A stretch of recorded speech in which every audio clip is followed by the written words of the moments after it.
Good morning, everyone, and welcome to the 2025 College Fed Challenge Finals. My name is Robin Capetto, a public communications strategy project manager and a member of the board's economic education team. It is my pleasure to welcome you in person for the first time since 2019 to the 22nd annual College Fed Challenge Finals. This year, we had 139 schools compete in the competition from 36 states. And we will soon hear from the 6 finalists who will determine this year's winner. I want to take a moment to thank all the judges who have been involved in the competition and introduce today's judges that will be judging you today. So first we have Matt Lukey. You want to just say hello? Karen Pence, Francisco Vasquez Grande, and Thomas Lubick. Thank you, everyone. Before we begin the competition, I'm going to introduce Governor Michael Barr. Michael Barr took office as a member of the Board of Governors of the Federal Reserve System on July 19, 2022, for an unexpired term ending January 31st, 2032. Mr. Barr serves as the Vice Chair of Supervision of the Board of Governors for the Federal Reserve System from July 19, 2022 to February 28, 2025. Earlier this year, he was appointed as the Oversight Governor for the Division of Consumer and Community Affairs, with responsibility for the board's consumer protection and community development areas of work. Prior to his appointment, Mr. Barr was at the University of Michigan, where he held positions ranging from professor and faculty director to dean and founder. In each of these roles, he worked tirelessly and helped create programs in effect today that provide investment to low-income, distressed communities and still found the time to educate and mentor students. A career public servant, Mr. Barr also held roles in presidential administrations, having served as the U.S. Department of Treasury's Assistant Secretary for Financial Institutions from 2009 to 2010. And under President William J. Clinton, he served as the Treasury Secretary's Special Assistant and as Deputy Assistant Secretary to the Treasury, and a Special Advisor to the President, and a Special Advisor and Counselor on the Policy Planning staff at U.S. Department of State. That's not a mouthful. Mr. Barr received a BA in History from Yale University, a Master of Philosophy in International Relations from Oxford University, and a JD from Yale Law School. Please join me in welcoming Governor Barr. That's a lot of...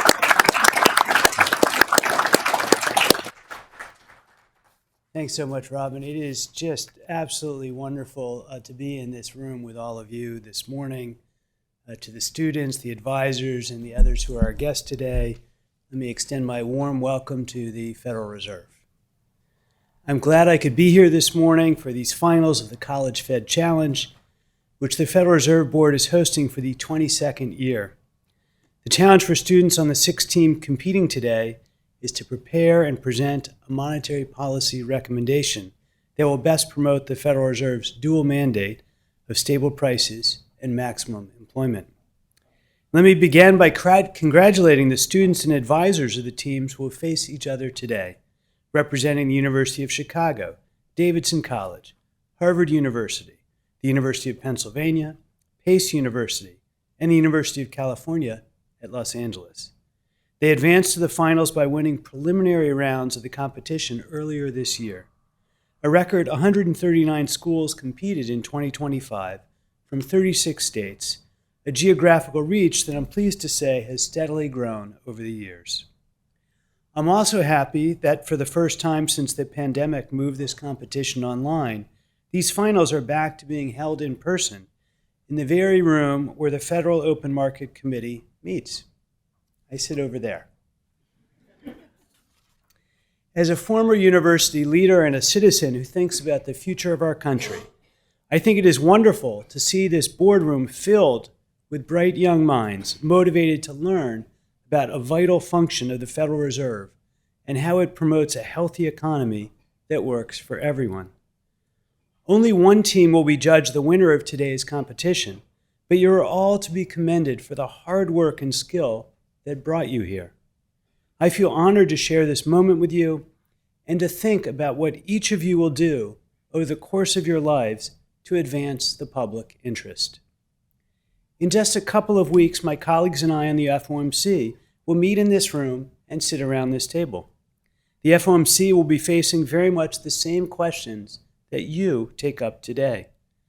Like you, we will be carefully examining the latest available data on economic and financial conditions, a task made more challenging by data delays caused by the government shutdown.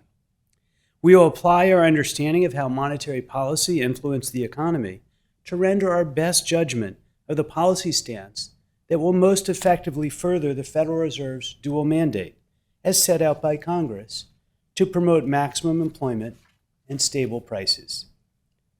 Often the answer to policy questions in front of us at this table is not clear. We listen to each other's views, as each of us does our best to assess appropriate policy and weigh the risk that economic and financial conditions may evolve in unexpected ways. Arriving at the best decision requires that monetary policy can be conducted independently of short-term political pressures. Crucial to the success of monetary policymaking is clearly explaining the committee's actions and intentions to the public, similar to the task that you will face later today when you present your recommendation to our judges. As I expect you will have learned in preparing for this contest, clear communication is essential because monetary policy works in a considerable extent by helping to inform the public's view of future economic and financial conditions. I hope your preparations for this event have added to your understanding of the economy and of the Federal Reserve's role, and perhaps will even spur some of you to pursue further study of economics and finance. Among the talented individuals who are participating in today's challenge, I hope that there are some of you who may one day contribute to our understanding of the economy and to the work of the Fed. Perhaps some of you may even choose to spend at least some of your careers in public service, one of the most satisfying parts of my life's work, and a profession that needs talented and conscientious people. I hope that all of you have benefited from this experience by adding to your knowledge and by developing the research, analytical, and communication skills that will help you in whatever careers you choose. I'd like to thank the judges who have given their time and brought their expertise and experience to the evaluation of each team's work. They are among the talented and valued professionals on the staff of the Federal Reserve System who are so important to the work we do. Karen Pence is Deputy Associate Director in the Division of Research and Statistics here at the Federal Reserve Board.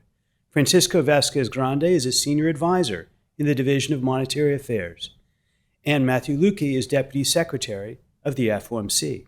Thomas Lubick is a Senior Advisor in the Research Department at the Federal Reserve Bank of Richmond, one of a number of Reserve Bank staff who have generously given their time to serve as judges this year. And also let me thank the faculty advisors of each of the 6 teams for helping to guide, motivate, and prepare the students today.